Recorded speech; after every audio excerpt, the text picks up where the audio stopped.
Okay, so I'm going to try to walk us through how to use jupyter-notebook and Pandas in Python. And so this is my example. I'm going to clean up the README just a little bit before I actually send the video, I hope, just to clean up this kind of thing.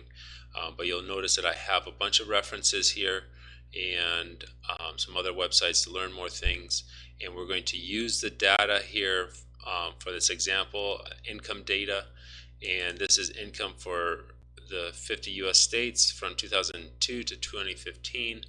And so you'll see that here in a second. That's going to be our example. But first up, you need to install Git so you can get this, all this stuff. So let's first start by,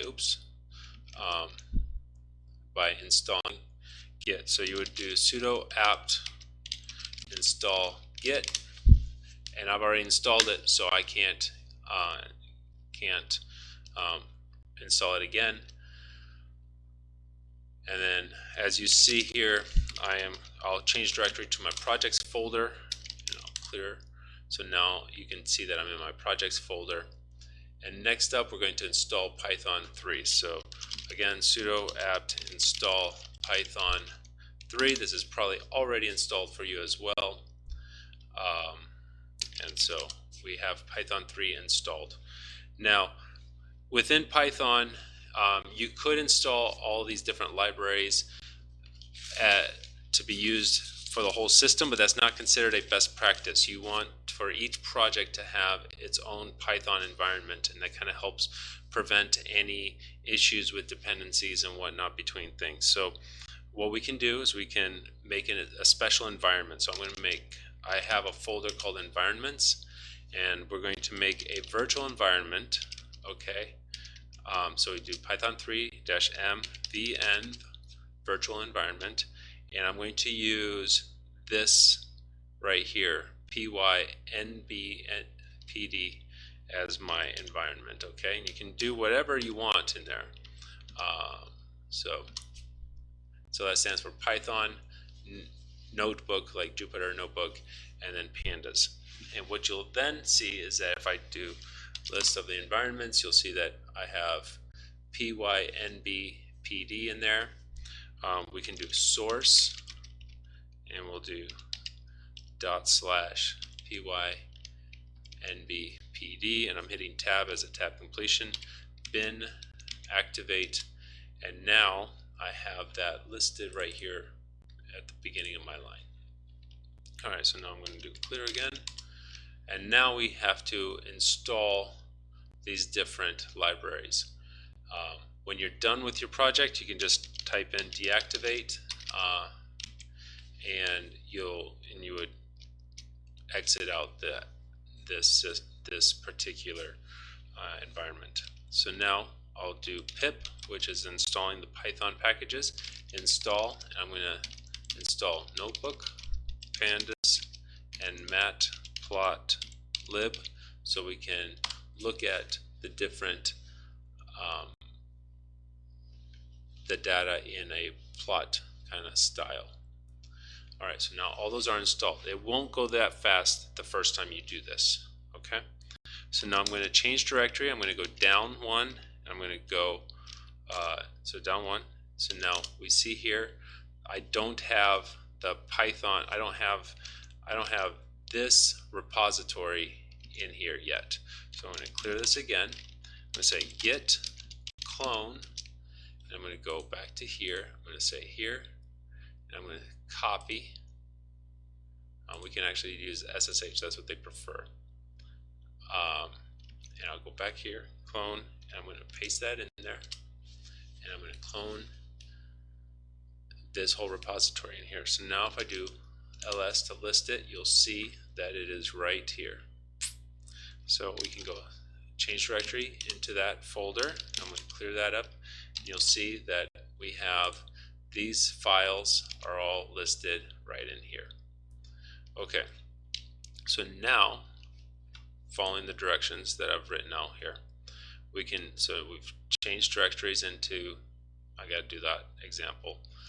We'll do Jupyter Notebook. So if we do Jupyter, and I hit tab to help me out, tab, We just do that in that folder. You'll see it opens up a browser, and I hit next, and you'll see it pops open Jupyter Notebook, and it's got these same 4 folder files. And so here's our data, income.csv, and I'm just going to open this up. You can double click or you can hit open. Since it's doing a video here, I will click open.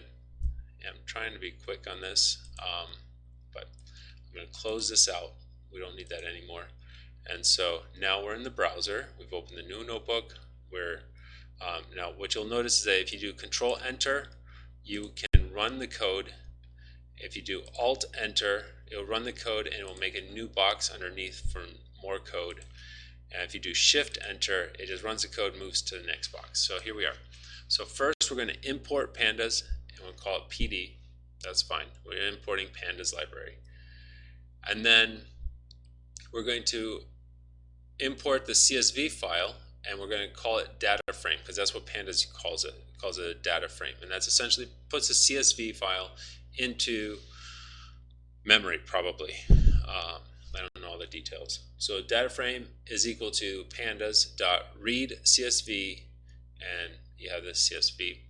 And then not only are we asking it to do that, I'm going to say show us the top 5 rows. Okay, so I'm going to hit Control Enter, and you see it pulls it in. So now we have our top 5 rows starting on index 0. And notice that we have a column called index, an index column. We'll get rid of that later. But the real index for the data frame are these numbers that are not labeled at the top. This is actually a column from our CSV file, and you can look at that later if you want to, because you'll have the data. So we'll click on here. I'm going to start hitting Shift Enter so we can just go on to the next box. But we could, instead of looking at the top 5 head, we can look at the bottom 5, and you can do either 5 like that or n equals 5. These are just Python stuff, but we're just going through a Python script essentially line by line. And you just start off, you imported Pandas, so now we can use Pandas here. Now we have a data frame, and the data frame that we imported back here is still valid here because it's in the memory of this kernel. So now what else can we use? Well, we can also use describe to look at things. And here I'm going to just copy this, and I'm going to paste it here, and I'm going to hit Control/ to just comment that, and I'm going to show you that what a describe really looks like by itself. By default, it just shows 25th percentile, 50th percentile, and 75th percentile for any of these columns, okay, from up here, all the columns. And we can instead, I'll comment out describe, and we can change what percentiles we want. If we want, say, 30th percentile, 50th percentile, and 70th percentile, now Python does that for us, and we can see that here. A lot of people prefer to see it with transposed, so that capital T is transposing this data frame. So now instead of having all these columns listed out all the way over here, we can see them listed down here, and we have our count. We have 51 in this column, and this is the mean, this is standard deviation, this is the minimum, this is the maximum, and we have our percentile, so you can kind of have like a bell curve right here.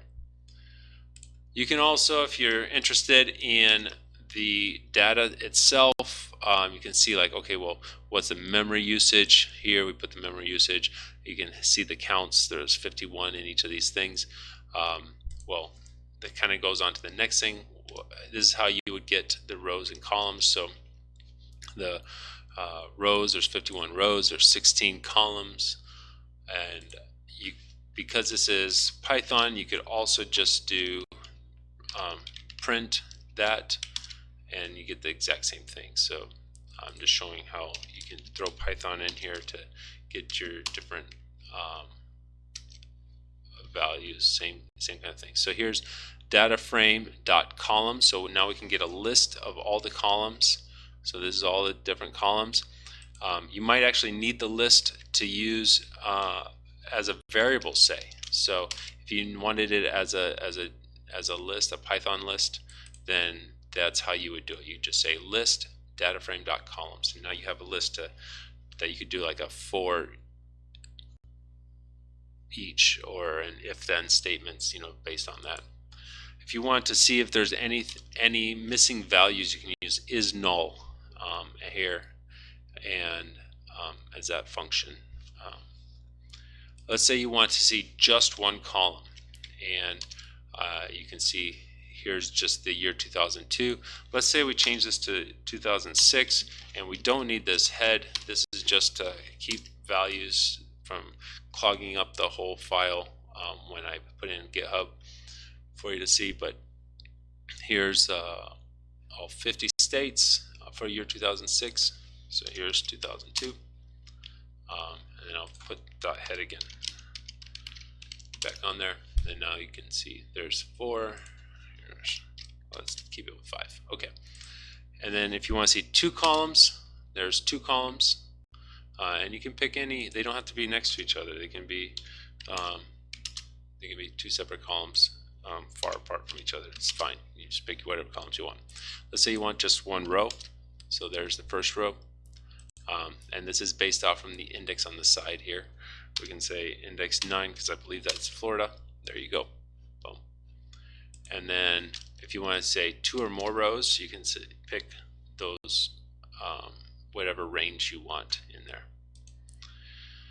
Let's say you just want the first 2 rows. There's the first 2 rows.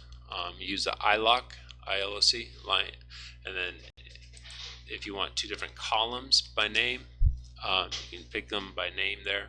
And I just picked the head to the top 5 for to save on space. You can also get mode, mean, median, actually sum, minimum, max, all that stuff. And so you can assign that to a different data frame. So I call it data frame number 2 for just columns 2002 and 2015. And then I ask for the mean here. And so there's the mean for each of those for the top 5 rows of those. It makes no sense as far as this data is concerned, but you can experiment and play with any of these, okay? So you could say, so just uncomment out, say max, and you'll see the max. And it's just showing you the last value because this one's in there as well. We could do, say, print this one, and so now you'll see like it printed the top one, and then it ran the last one. And we could of course just do this one as well, print that, and now you have both of them. Okay, so anyways, that's that. So let's look at the data frame. Okay, so this is the top of our data frame, and you see that we have this index, which is this column labeled index, which is not the real index. This is the index, but this is labeled as index. So we want to drop this column. We want to get rid of that, delete it, and so we use that as drop. I'm going to hide this column. I'm going to comment that out for now. And what we're going to see is that actually I've got to comment that out too. Okay, so what you see is that this data frame.drop index on the axis 1, that's a column. So axis 0 is for rows, and axis 1 is for columns. And we're dropping the column labeled index, and I just show the top 5 rows, so you can see that there, and it's gone. But if I uncomment this and we see, so first we're dropping the index, but then we follow it up with this, what you'll notice is that index is back. And that's because this line here did drop the column index, but it didn't save it into our data frame that's in memory. To do that, we have to either assign it to a variable, reassign it to itself, or put in place true. So here we can see I assign it to a variable. So x is now the df.drop index access 1. And so let's see what x looks like. Okay, x is there. There's no index. That's awesome. But if we do this df, it's still there. So now let's comment this out, and let's put this in place equals true statement in this drop function as well. And now we'll see, oops, there, hit Control Enter, and you can see that now the data frame does not have that column anymore. Now if I run this again, it's going to error because this already has gotten rid of index, so there is no index column. And so let's just prove that. Now we have an error saying there's no index because that doesn't exist. Alright, so I'm going to comment this out just so we have our data frame again. We can see our data frame. And now I'm going to set the new index as state. So I'm saying this column is going to be our new index, not these numbers. Okay, so oops, I keep doing that.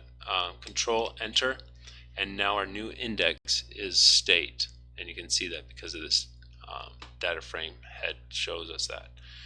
Now let's import in our matplotlib, and then we'll look at our plot, our data frame, and we just want to plot it. And well, this looks like garbage. The states are all down here. It doesn't make any sense.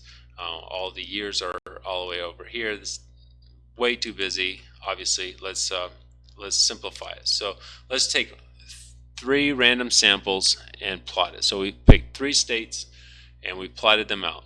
Again, it doesn't make any sense because of how we've got it set. So what we actually need to do is we need to transpose it so that we get the states across the top. And I'm using sample, so it's just picking a random 3 of our data from our data frame, and we'll just look at the top 5.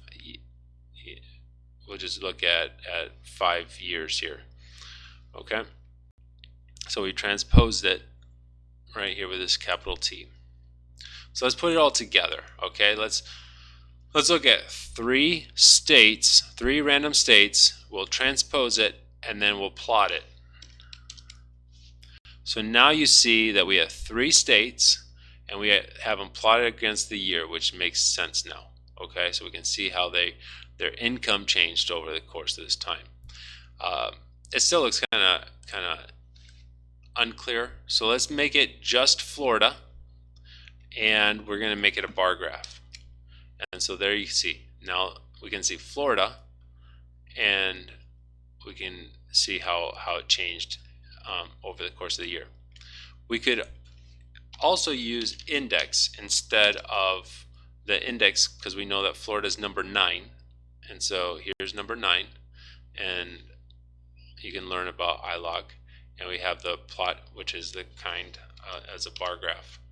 And so hit enter again, control enter, and we have it plotted out. Now this, for some reason, and I don't know how to use, I don't do this very often, doesn't have the label. So if I go back to using the index name or the column, the name from the column for the state, then we have the actual we have the label up here. So that's nice. That says state Florida. Okay, so that is what I have for you on today. So we can actually just close this out. Okay, and I'm going to say leave page. I don't care. And I'll go back here and I hit Control C to shut down the Jupyter server. Hit yes, and there's that. And then I can hit deactivate and get rid of that.